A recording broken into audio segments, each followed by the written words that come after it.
Hello, everyone. If you are a manager in any organization, you must have experienced the challenge of prioritization of some ideas, some projects, and strategies.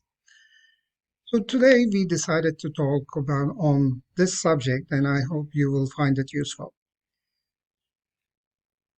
At Vectors Group, we developed a model called BEST model. It's the initials of four parameters I will explain shortly, and it's a management tool for the prioritization of strategies, projects, or ideas. The philosophy is quite simple, actually.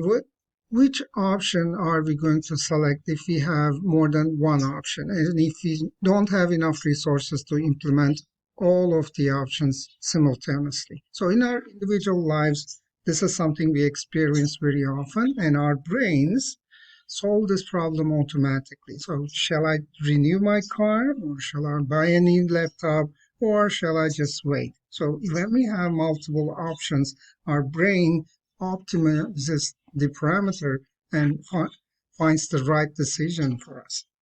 But how will this process work in nonprofit organizations or private organizations or government organizations? The best model uses four parameters, four umbrella parameters: benefits, efforts, strategic importance, and time. All of those parameters are measured between 1 and 100. As you can see on the drawing, we have the benefits axis and the efforts axis. And the strategic importance is indicated with the size of the circle. And the color indicates the time. So it means when the color is red, it means the project or the implementation of a strategy or an idea will take long time. And if it is green, it will take short time. And the definition of short and long depends on your organization. So those parts are quite flexible. You must be familiar with the benefits and efforts parameters. It's very similar to cost effectiveness analysis.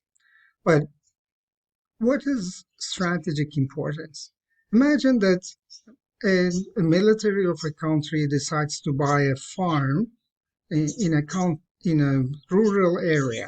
So business-wise, it might be a good decision, but when you look at the strategic alignment, there is no alignment between a farm and the military. So strategic-wise, it is not a good decision. So we indicated this parameter with the size of the circle. So big circles means they are closely related with the strategies of the organization, and small circles means they are not related with the overall mandate or the objective of the organization. Let's talk about a real life example. Those are not the actual projects, but I'm just envisioning something that can be experienced by the city of Ottawa, the municipality of Ottawa. Consider that the city of Ottawa has three options to respond to COVID-19. The first one is open a temporary test clinic. The second option is enhanced sanitizing and cleaning of public transportation and public areas. And the option C is vaccine research. When we use this information with BEST model, as you can see, the first one, open a temporary test clinic. It requires a lot of efforts.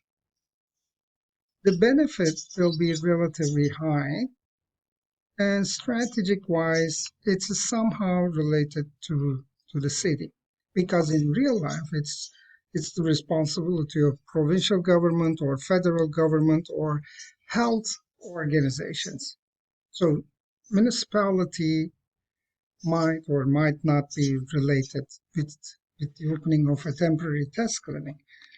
But when we look at the option B, which is the enhanced sanitizing and cleaning, you can see the big circle here, which indicates that it's perfectly aligned with the strategic objectives of the organization of City of Ottawa. Finally, the third option was vaccine research. It takes a lot of effort, more effort than any in the other two options, and the benefit will be definitely very high, but it's not task of City of Ottawa. It's not realistic. It's not strategically aligned with the objectives of the organization.